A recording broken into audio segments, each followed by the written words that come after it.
اور جو شخص مرنے کے بعد دفن نہیں کیا جاتا اس سے بھی سوال و جواب کیا جاتا ہے۔ دوستو، موت دراصل بندہ مومن کا تحفہ ہے۔ حضور رحمت للعالمین صلی اللہ علیہ وسلم کا ارشاد ہے کہ مومن کا تحفہ موت ہے اور اس کے لیے ایک خوشبودار پھول ہے۔ سلیمان بن عبد المالک نے ابو حازم رحمت اللہ علیہ سے پوچھا کہ یہ بتائیے کہ ہم موت سے کیوں گھبراتے ہیں؟ انہوں نے فرمایا، اس لیے گھبراتے ہو کہ تم نے آخرت کو برباد کر دیا اور دنیا کو آباد کیا، لہذا آبادی سے ویرانے میں جانا پسند نہیں کرتے۔ سلیمان نے کہا، آپ سچ فرماتے ہیں۔ جس شخص کو قبر کی زندگی پر یقین ہو اور اپنے نیک اعمال کے بدلے وہاں اچھے حال میں رہنے کی امید ہو اور یہ سمجھتا ہو کہ اس عالم سے دوست احباب کو چھوڑ کر چلا جاؤں گا، تو برزخ میں رشتہ دار اور جان پہچان والے مل جائیں گے، تو پھر موت سے کیوں گھبرائے اور اس زندگی کو برزخ کی زندگی پر کیوں ترجیح دے؟ حدیث میں ہے کہ دو چیزوں کو انسان مکروہ جانتا ہے، ایک تو موت ہے، حالانکہ موت اس کے واسطے فتنے سے بہتر ہے، دوسرے مفلسی کو، حالانکہ مفلسی حساب دینے کے لیے آسان ہے۔ علماء نے فرمایا ہے کہ جو شخص موت کو یاد کرے گا اس کو اللہ تعالیٰ 3 کرامت دے گا۔ پہلی جلد توبہ، دوسری دل کی قناعت، اور تیسری عبادت میں دل جمائی اور اطمینان۔ اور جو موت کو بھول جائے گا اس پر 3 بلائیں نازل ہوں گی۔ پہلی، توبہ کی اس کو توفیق نہ ہوگی، دوسری تھوڑی چیز اس کو قناعت نہ کرے گی، اور تیسری عبادت میں سستی کرے گا۔ کسی شخص نے حضور سرور کائنات صلی اللہ علیہ وسلم سے سوال کیا کہ کون مومن سب سے زیادہ عقل مند ہے؟ فرمایا، جو موت کو سب سے زیادہ یاد کرے اور نیک عمل سے موت کے بعد کا سامان درست کرے۔ حضرت علی کرم اللہ وجہہ نے فرمایا کہ سب لوگ سو رہے ہیں، جب مریں گے تب آنکھ کھلے گی۔ اے مسلمانوں، موت اور عالم برزخ کی حقیقت تم پر واضح ہو چکی۔ اب تم خود بخود سوچو کہ جو زندگی تم نے گزار چکی ہے اس میں آخرت کے لیے کیا کیا سامان مہیا کر رکھا ہے۔ تم نے دنیا کو آباد کیا اور آخرت کو برباد کیا۔ یہاں کسی کے بارے میں یہ فیصلہ کرنا غیر ممکن ہے کہ وہ گناہگار ہے یا نیک ہو سکتا ہے کہ ہماری نظر میں صرف اس کی برائیاں اور بدعمالیاں ہوں، لیکن نیکیاں بھی موجود ہوں جو اس کی برائیوں کو دھونے والی ہوں اور ہم سے پوشیدہ ہوں۔ اس لیے ہر شخص کو اپنے عیوب، گناہوں اور خطاؤں پر نظر رکھنی چاہیے، اپنی اصلاح کی فکر و کوشش کرنی چاہیے۔ اس لیے تم ایک دوسرے کی عیب جوئی اور برائی بیان کرنے سے پرہیز کرو، اپنی زندگی کو سنوارنے کی جد و جہد کرو تاکہ آخرت کے لیے بہترین سامان درست کر سکو اور اللہ تعالیٰ کی خوشنودی حاصل کرو۔ شراب نوشی، زنا، چوری، جوا، جھوٹ، غیبت، چغل خوری، عیب، ریا، ظلم، ماں باپ کی نافرمانی اور اس قسم کے بہت سے گناہوں کے بارے میں تم پڑھ چکے ہو۔ قبر میں کس قدر سخت عذاب انہی گناہوں کے بدلے میں ملتا ہے۔ تمام گناہوں سے اجتناب کرو اور نماز، روزہ، حج، زکوٰۃ، خیرات، صدقہ، صلہ رحمی، اتفاق و محبت، ایسے تمام نیک کاموں پر خلوص دل سے عمل کرو۔ یہی تمہارے اعمال صالح آخرت میں کام آئیں گے اور تم کو عذاب سے محفوظ رکھیں گے۔ حضرات گرامی، میت کے اعمال کے بارے میں سرور کائنات رسول اللہ صلی اللہ علیہ وسلم نے فرمایا کہ جب مردے کو قبر میں رکھ دیتے ہیں تو وہ لوگ جو اس کے جنازے میں آئے تھے دفن کرنے کے بعد واپس ہوتے ہیں تو وہ ان کے پاؤں کی آہٹ سنتا ہے، اس کے اعمال اسے گھیر لیتے ہیں۔ اللہ تعالیٰ اس کے اعمال کو شکل و صورت اور زبان عطا کرتا ہے۔ پس یہ مردے سے کہتے ہیں کہ اے تنہائی کے اس گڈھے میں پڑے انسان، آج تو ہمارے پاس ہے اور اب یہاں تیرا کوئی نہیں ہے، تیرے عزیز اور رشتہ دار سب تجھ سے بچھڑ گئے۔ بندہ جب نیک ہوتا ہے تو اس کے نیک اعمال، روزہ، حج، زکوٰۃ، جہاد وغیرہ اسے گھیر لیتے ہیں۔ پھر عذاب کے فرشتے اس کی پاؤں کی طرف آتے ہیں تو نماز کہتی ہے اس سے الگ رہو، یہ شخص اللہ کی عبادت کے لیے ان پاؤں پر کھڑا رہتا تھا۔ پھر فرشتے اس کے منہ کی طرف آتے ہیں تو روزہ کہتا ہے کہ ادھر تمہارے لیے راستہ مسدود ہے کہ یہ شخص اللہ کے لیے دنیا میں بھوکا پیاسا رہتا تھا۔ پھر فرشتے بدن کی طرف آتے ہیں تو حج اور جہاد کہتے ہیں یہاں سے دور رہو، کیونکہ اس شخص نے بدن سے حج کے لیے بڑی محنت و مشقت اٹھائی اور خدا کی راہ میں جہاد کیا، یہاں تمہارے لیے راستہ نہیں۔ پھر یہ ہاتھوں کی طرف آتے ہیں تو صدقہ اور زکوٰۃ کہتا ہے کہ اس کو رہنے دو، اس نے اپنے ہاتھوں سے بہت سا صدقہ دیا اور بارگاہ الہی میں مقبول بھی ہوا، تم کو یہاں راہ نہ ملے گی۔ تب وہ مردے سے کہتے ہیں مبارکباد، تو پاک ہی زندہ رہا اور پاک ہی مرا۔ پھر یہ عذاب کے فرشتے چلے جاتے ہیں اور رحمت کے فرشتے اس قبر کو حد نگاہ تک کشادہ کر دیتے ہیں اور بہشتی قندیل روشن کر دی جاتی ہے اور وہ قیامت تک اسی آسائش میں رہتا ہے۔ دوستو، قبر کے دبوچنے کا بیان بھی سن لیجئے۔ قبر میں کبھی کسی گناہ کے باعث یا کسی نعمت کا شکریہ نہ کرنے کی وجہ سے کچھ دیر کے لیے نیک بندوں کے لیے تنگی ہو جاتی ہے، مگر یہ محض ذرا سی دیر کے لیے ہوتا ہے۔ اس کے بعد فوراً قبر کشادہ ہو جاتی ہے اور نیک بندوں پر اس لیے بھی ہوتی ہے کہ بشریت کے تقاضے کے تحت اگر کوئی معمولی سا گناہ بھی ہو گیا ہو تو اس معمولی سی تنگی کی وجہ سے دور کر دیا جاتا ہے اور وہ گناہ قبر ہی میں معاف ہو جاتا ہے۔ قبر کے دبوچنے کے بچاؤ کے لیے رسول اکرم صلی اللہ علیہ وسلم نے فرمایا کہ جو شخص مرض الموت میں سورہ اخلاص کا ورد رکھے گا وہ عذاب قبر سے محفوظ رہے گا، اور قیامت کے دن فرشتے اسے ہاتھوں ہاتھ لے کر پل صراط سے پار کر کے جنت میں لے جائیں گے۔ ایک روایت ہے کہ رحمت دو عالم سید المرسلین صلی اللہ علیہ وسلم حضرت سعد بن معاذ کے جنازے پر تشریف لے گئے۔ جب انہیں نماز جنازہ کے بعد سپرد خاک کیا گیا تو حضور نے بہت دیر تک تسبیح، حمد و ثنا پڑھی۔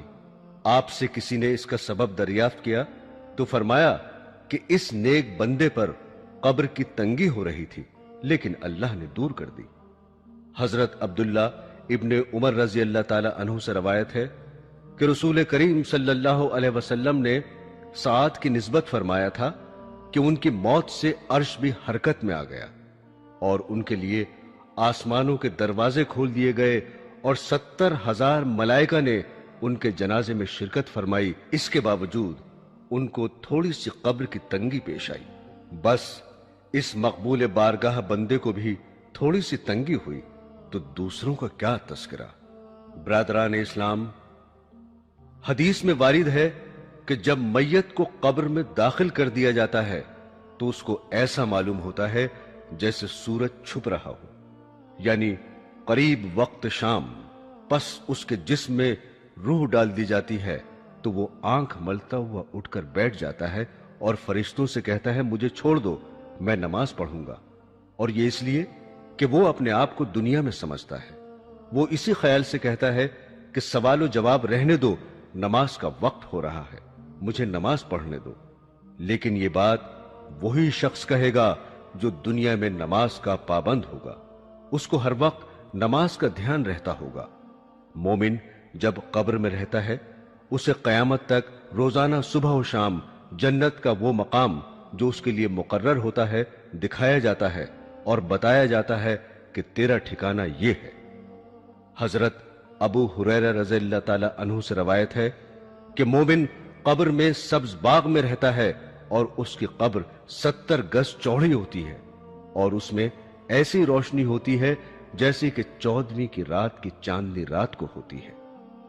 حضور صلی اللہ علیہ وسلم نے فرمایا کہ سوال و جواب کے بعد مومن مردے کی قبر وسیع روشن کر دی جاتی ہے تو اس سے فرشتے کہتے ہیں کہ اب دلہن کی طرح آرام سے سو جا اور تجھے وہی جگائے جسے تو سب سے زیادہ محبوب ہے۔